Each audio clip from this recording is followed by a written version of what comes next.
రైతన్నకి తోడుగానే కార్యక్రమాన్ని 24 నుంచి 29 వరకు రాష్ట్ర వ్యాప్తంగా చేయడం జరుగుతుంది.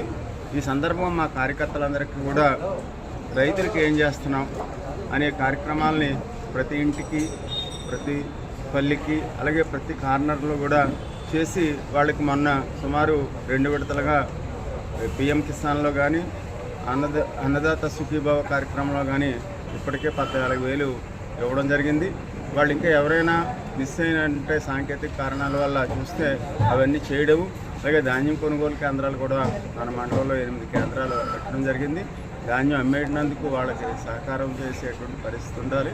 అలాగే ప్రభుత్వ పరంగా మన డ్రిప్ ఇరిగేషన్ కానీ ఈ పైపులకు కానీ ఏ రకమైన రాయితీలు ఇస్తుందో ప్రభుత్వ పరంగా వ్యవసాయానికి గత 5 సంవత్సరాలు పూర్తిగా నిర్లక్ష్యం చేసినప్పటికీ ఈవేళ 24 గంటల్లోనే ధాన్యం అమ్మిన డబ్బుకి వేయడము.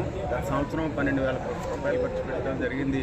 ఈ సంవత్సరం అదనంగా 15,000 కోట్ల రూపాయలు ఖర్చు పెట్టి ధాన్యం కొనుగోలు కూడా జరుగుతుంది. ఈ సందర్భంగా తెలియజేస్తూ రైతుకు చేసేటువంటి కార్యక్రమాలన్నీ కూడా మనం కార్యకర్తలందరూ కూడా ఈ 5 రోజుల్లోనూ చేసి మేము మండల స్థాయిలో కూడా నాయకులందరం కలిసి ఏదో ఒక కార్యక్రమం పెట్టి అది చేస్తాం. అంటే మనకి గ్రామీణ ప్రాంతాల్లో ఉన్న కార్యకర్తలందరూ కూడా రైతుల్ని ఈ సందర్భంగా కలవలసిందిగా కోరి ప్రార్థిస్తూ సెలవు తీసుకుంటాం. Thank you.